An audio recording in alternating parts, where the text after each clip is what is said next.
Nelson Mandela Bay as the service crews scramble to repair and prepare the rally cars for the battles that lie ahead on day 2. Will Volkswagen achieve their dream of a victory on home soil, or will Toyota turn this dream into a nightmare like they've done? It's very early in the morning on day 2 of the Volkswagen Rally, and once again we have a huge fight between Toyota and Volkswagen. Only 3 seconds separate the two at the top, and they are the two championship leaders, Hergen Vekken and Johnny Gemmel. Johnny Gemmel starts day 2 as the leader, but 3 seconds is not nearly enough. It's very close, eh? And we got quite a long stage today, 48 Ks. Hergen Vekken is suffering from a cold, but will it influence the team's confidence and determination?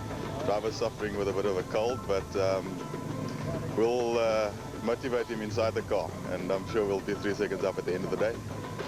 From his 3rd position overall, Jan Habig is in the perfect spot to capitalize on any mistakes by the two leaders. And today it's back to usual and flat out. Charles Wilken is happy with his position and finds himself just 21 seconds from the lead going into day 2. Yeah, we had a good day yesterday, a few good tire stages, and we were even fast on the gravel. The burden of being first on the road for day 2 falls on the shoulders of Enzo Keen. I'm happy with that. Most of the roads are being rerun today, which means they've been scrubbed. I did the scrubbing on them yesterday, so it's a good job. We're happy to run first. From Port Elizabeth's Kings Beach, the crews headed out in the direction of Uitenhage for the first gravel road test of day 2. Stage 7, Nooit Gedacht, was a repeat of stage 3 from the day before, but with the addition of a loop which added nearly 8 kilometers of stage distance, while stage 8 takes the crews back into the Longmore Forest for another run over the insanely fast Culturama stage. First on the road is far from the ideal position from which to launch an attack. But as most of the stages on day 2 were repeats from the stages on day 1, it means that the roads have already been swept clean. Enzo Keen and Guy Hodgson were therefore not too unhappy with their road position. The BP Ultimate Polo was currently in 5th, but had its sights set on a podium position. Third or fourth, we're just keeping it together. From second on the road, Charles Wilken and Greg Godrich were driving hard in their effort to mix it up with the factory S2000 machines and to try and keep a charging Enzo Keen at bay. The Cecil Konica Minolta Subaru started the day just 12 seconds in front of Keen. 12 seconds became 9 after stage 7, and in stage 8, the production car driver had no choice but to relinquish his 4th position. The second BP Ultimate Polo to hit Saturday's stages was the one driven by Jan Habig and Douglas Judd. Habig was within striking distance of the lead. On stage 7, the former champion set the 2nd fastest time and went one better by equaling the fastest time on stage 8. Their problems on day 1 prevented Mark Rooney and Robert Paisley to have any chance of repeating their 2008 winning performance. But it was still a long day, and the Castrol Toyota Auris was on a mission to recover some of the lost time and to climb back up the leaderboard despite having a broken shock. Left 3, 565 up, crest. Right 3, 566 in. Yeah, thank goodness it's service now. Yeah, I was crapping myself all the way through the stage. It was now up to Hergen Vekken and Pierre Harris to put the pressure on rally leader Johnny Gemmel. Remember, this is the rally that Volkswagen wants to win most. Early Saturday morning is usually where Vekken makes his move, and once again, that's what he did. Fastest of all on stage 7 and matching Habig's fastest time on stage 8. So the pressure was now really on the shoulders of Johnny Gemmel and Peter Marsh and their Castrol Toyota Auris. Gemmel has shown in the past that he's not fazed by any pressure, but this time it was out of his hands. As halfway through stage 7, the engine in the Auris developed a serious misfire. Gemmel pushed on regardless, but the misfire was power sapping and robbed him of a full 39 seconds, dropping him down the leaderboard and handing the lead to arch rival Vekken. Yeah, we just got to pick up a bit of a misfire. After 8 stages, Hergen Vekken takes command of the rally. Volkswagen now occupies 1st, 2nd and 4th, while the luckless Gemmel drops from 1st to 3rd. After the break, the Volkswagen Rally continues in the infamous Longmore Forest when the remaining crews tackle the 2nd longest stage in South African rallying. Will Toyota bounce back? Will Volkswagen's dreams of winning on home soil be shattered? Or will the Forest have the final say? Only a few stages remain in the 2009 Volkswagen Rally, but these stages still account for nearly 80 kilometers of flat-out forest racing, and a lot can happen in 80 kilometers. This is why, at 48 kilometers, stage 9, or Kingsview, is the second longest stage in South African rallying. History has shown that rallies are often won or lost on these long stages. To add to the challenge, the 48 kilometers consists of fast and flowing roads as well as rough and tricky gravel tracks, again with obstacles everywhere. Nicholas Ryan is living proof of exactly how unforgiving Kingsview can be. During the 2008 event, Ryan hit a sump rock at full speed, which threw him off the road and straight into a huge boulder.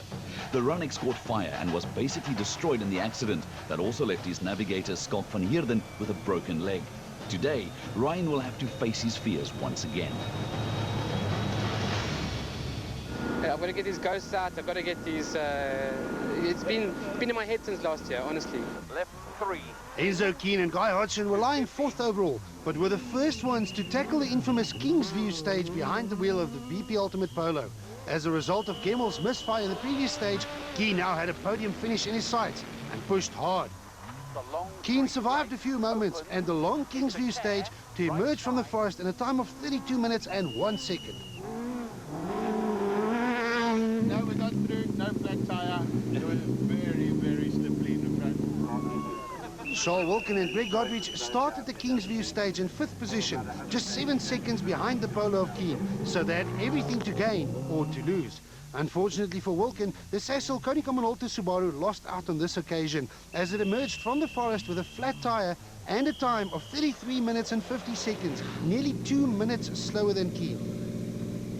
Fortunately, we got a puncture and had to drive 12 k's with it. And it was quite tricky, so I think I took it a little bit too easy on the puncture. Kingsview already claimed 1 victim, and everyone wondered if this was the sign of things to come. Jan Habig and Douglas Judd were comfortably sitting in 2nd position overall, but yet again, Kingsview and its many obstacles had the final say. The BP Ultimate Polo lost around 2.5 minutes, and Habig plummeted down the leaderboard. Went for bigger tyres that are more puncture resistant, but we got a puncture 15 k's from the end, so that was that. So far, Kingsview was causing havoc with the front runners, opening the door for others to climb back up the leaderboard. With Wilken and Habig losing valuable time, the Castle Toyota Auris of Mark Cronier and Robert Paisley had an opportunity to do just that. But the carnage continued as Cronier also arrived at the end with damage to the Auris. I don't know, something's broken on the rear, I don't know. It's one of those rallies, nothing's going right. But... Rally leaders Hergen Ficken and Pierre Harries were now well into the demanding stage. They only needed to reach the end without any trouble to maintain their lead. But onlookers could not believe their eyes when the BP Ultimate Polo arrived at the end with a lock lodged in its grille. Somehow it managed to miss every vital part and didn't cause any major damage, allowing Ficken to still set the fastest time. There are a few places where trees are on the verge of the road, so I might have picked up something. Johnny Gemmel and Peter Marsh lost their lead early in the day due to the power-sapping misfire. But for Kingsview, the Castle Toyota Auris was once again firing on all cylinders.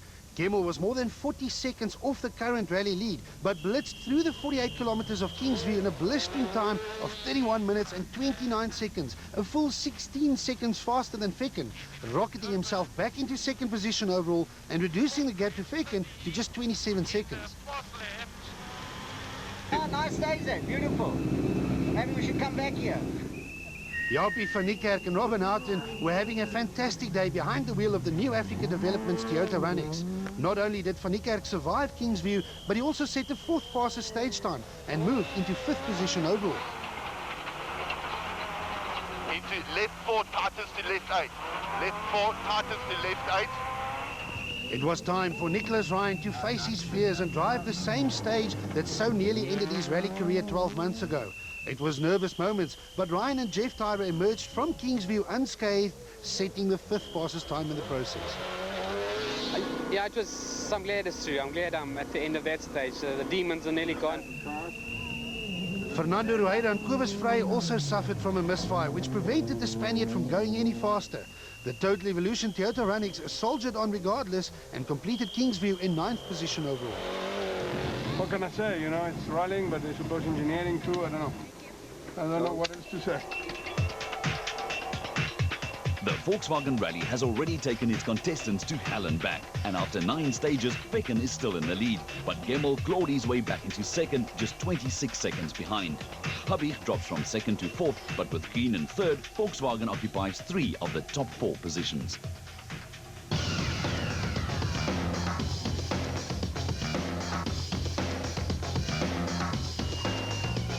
After the carnage that was Kingsview, the rally cars got the opportunity to have their wounds healed. Fecken was happy to still be in the lead. A good stage. I think Johnny took a bit of time out of us, but we're quite happy with that. We've got a bit of a lead now. Over at Toyota, Gemmel was back in the fight, hoping that the misfire was now a thing of the past and preparing for his final onslaught. Still 2 gravel stages to go. I don't think it's going to be enough. It's only, I think, 30 Ks. But we'll be going hard still.